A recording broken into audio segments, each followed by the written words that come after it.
nós, no Geral Terceiro Bloco, estamos falando sobre uma grande parceria que mudou a história do mundo. E hoje a gente toma ela como exemplo, talvez, para núcleos de igreja, de ministério. Jesus escolheu 12, e nos 12, a gente falou aqui, fez um rápido resumo mais ou menos, o Max chegou a falar, são pessoas totalmente diferentes. E se você for em qualquer igreja hoje, você consegue ver isso, é engraçado. Tu vê o porteiro, às vezes, que pode ver a pessoa que é mais amorosa, tu vê o cara que quer ganhar o mundo para Cristo, já tem outro cara que já é calejado, calma, senão tu vai quebrar a cara de primeira. Você consegue ver pessoas totalmente diferentes convivendo numa igreja local e fazendo um trabalho tão bonito, homogêneo. Talvez um dos grandes aprendizados de Jesus, a gente pode ser um corpo só com pessoas totalmente diferentes. É verdade. No bloco anterior eu estava com uma pergunta aqui para fazer, inclusive para os pastores, que alguém do outro lado também, aquele que está nos assistindo, deve estar fazendo uma pergunta. Se Jesus era 100% Deus e 100% homem, que nós sabemos, por que Jesus então foi escolher exatamente Judas? Jesus errou na escolha dele? Olha, Jesus não errou, sabe por quê? Porque teria que se cumprir.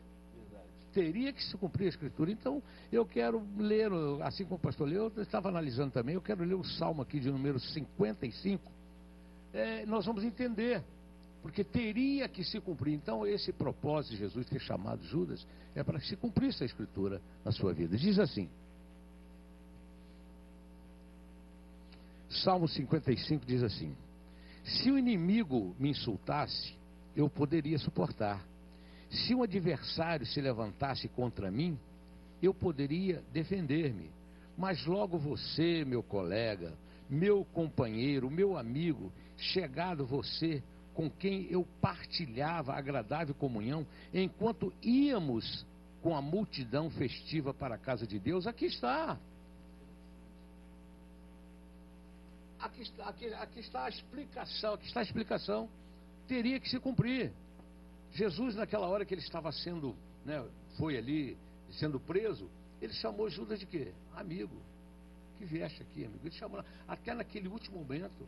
Então Jesus não desistiu um momento sequer de Judas. Até o final, Jesus continuou amando Judas, sabendo que ele era o traidor, que ele seria aquele que iria entregar às autoridades. Então Jesus, ele teve um ministério. Infelizmente, nós estamos muito, mas muito aquém daquilo que Jesus deixou para nós, o seu ministério. Por mais que nós venhamos a fazer a obra de Deus, por mais que nós queiramos imitar o que Jesus realizou, nós estamos muito aquém, muito aquém. Nós temos que pedir sempre a Deus, Senhor, misericórdia, para que eu possa seguir os passos de Jesus. Vocês veem, vocês começam a analisar, quando foi falado aqui, Jesus não chamou ninguém preparado, ele chamou um dos piores ali, aqueles homens pescadores, incultos, homens que não tinham sabedoria nenhuma, e foi moldá-los, foi prepará-los, foi orientar a eles como eles deveriam proceder. Agora vocês têm poder, vão curar os enfermos, vão libertar os cativos. Será que nós estamos, pastores que estão aqui, será que nós estamos fazendo isso? Será que a nossa preocupação é aquela preocupação de Jesus?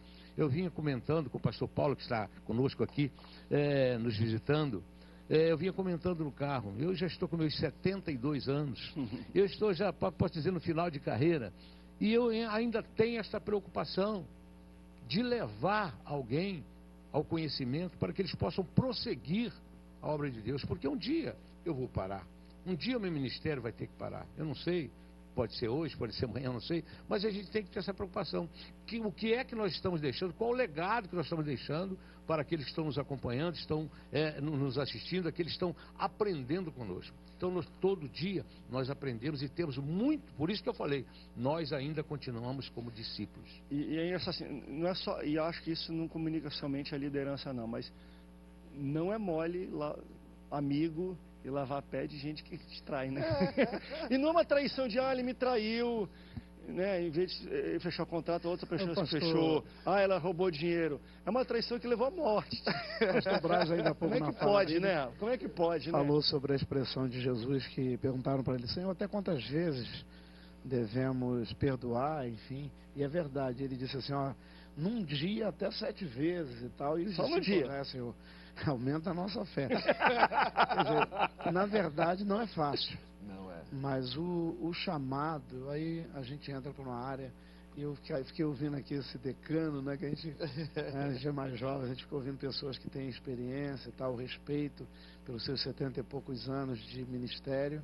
e ter essa preocupação, perdão, de idade, e ter essa preocupação, né? Porque infelizmente, foi falado isso já, muitas lideranças não têm. Hoje nós vemos igrejas, ministérios, instituições, enfim, com anos a fim, e as lideranças não tiveram preocupação de preparar alguém. Agora, recentemente, aconteceu em São Paulo, um ministério que é mundial, mas em São Paulo, né? A gente sabe muito bem que ele não teve a preocupação, penso eu, talvez um dos que ele pensava que poderia substituir, estou falando do Davi Miranda, tornou público isso, e hoje a gente está vendo, aí caiu até... A igreja sofre um pouco por causa disso, né? Caiu um pouco fora dos pilares que ele tanto pregava e a gente acompanhava, que era a questão da mulher, enfim, em algumas denominações a mulher, como disse Paulo, fica calada, e acabou que a esposa dele teve que assumir, enfim.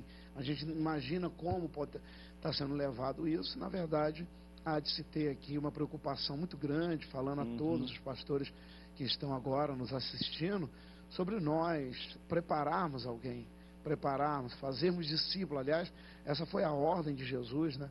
Fazer discípulo, pessoas que vão estar, enfim, falo lá para a igreja que eu milito, que os meus companheiros, eu tenho dirigentes de congregação, tenho lideranças que estão sob a minha responsabilidade, que nós estejamos juntos para fazer a diferença, e todos nós lutando por um bem maior, porque a bandeira é realmente Jesus Cristo, e não tem como nós, enfim... Uma coisa rápida, a gente tem que estar preparado para ser traído, né? A gente percebe quando Jesus chama os 12, e ele dá poder para expulsar demônio, curar os enfermos, e mais adiante ele fala assim: olha, o teu irmão vai te trair, né? Teu pai vai te entregar, vai ter pai entregando filho para a morte.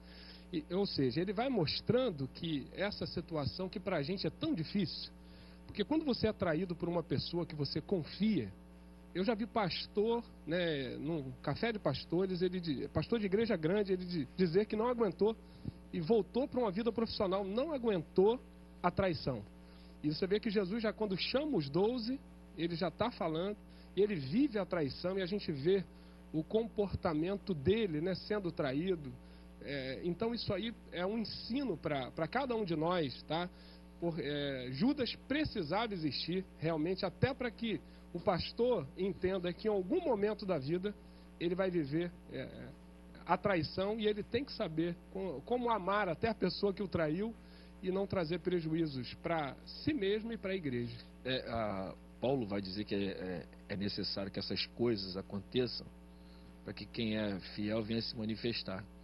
Então a gente vê que no meio, quer dizer, Jesus no meio de 12 que ele escolheu. Quando houve a crucificação, só ficou um. Quer dizer, ainda assim, Jesus deu a oportunidade para todos eles, mesmo vendo que depois na crucificação só ficou um lá no pé da cruz. Mas quando Jesus ele aparece novamente, ele ressuscitado, ele fala: vai, fala com os discípulos e avisa Pedro que eu vou estar lá na Galileia. Porque Pedro havia negado. Judas, por remorso, cometeu o suicídio, se enforcou. Pedro se arrependeu. Mas Jesus me deixa bem claro: chama todos, fala a todos que eu vou estar na Galileia. E cita o nome de Pedro, tipo assim, avisa para ele também que eu vou estar lá, que eu quero estar com ele. E o que eu acho interessante nessa passagem, que Jesus deixa Pedro comer do pão e do peixe que ele assou na brasa, deixa Pedro pensar que ele esqueceu, e quando Jesus chega no ponto certo, chama Pedro à parte e vem tratar com ele.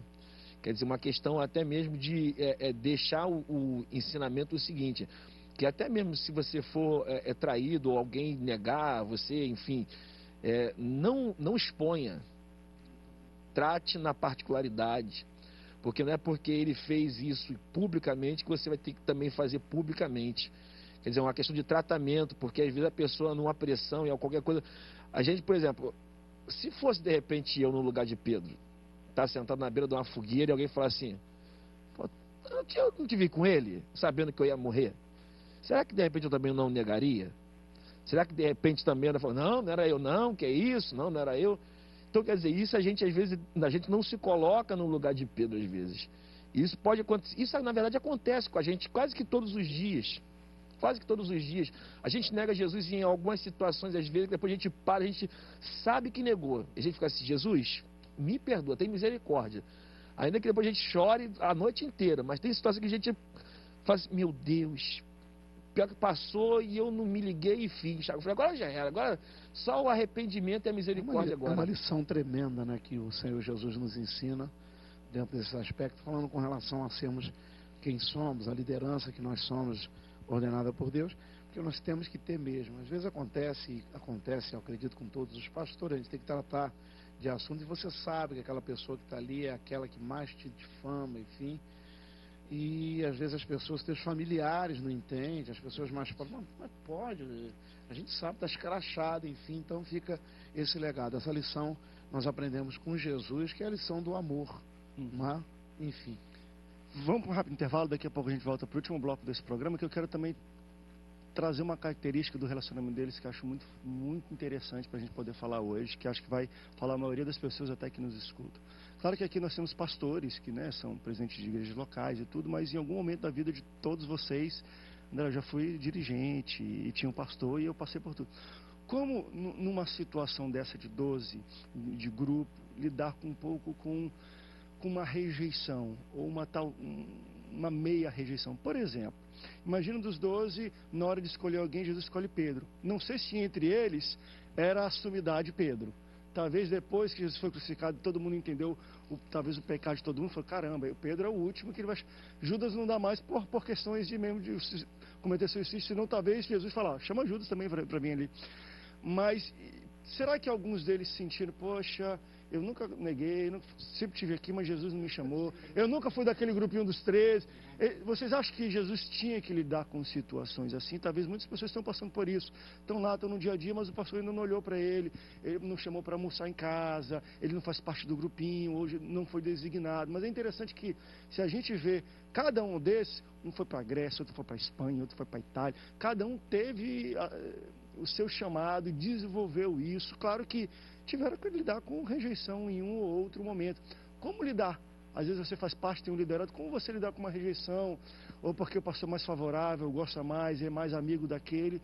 O que a gente pode dar de sugestão e de conselho para as pessoas que nos assistem, que talvez estão passando por um momento desse? Vamos para um rápido intervalo, daqui a pouco a gente volta. Não sai daí, um antenado, volta já já.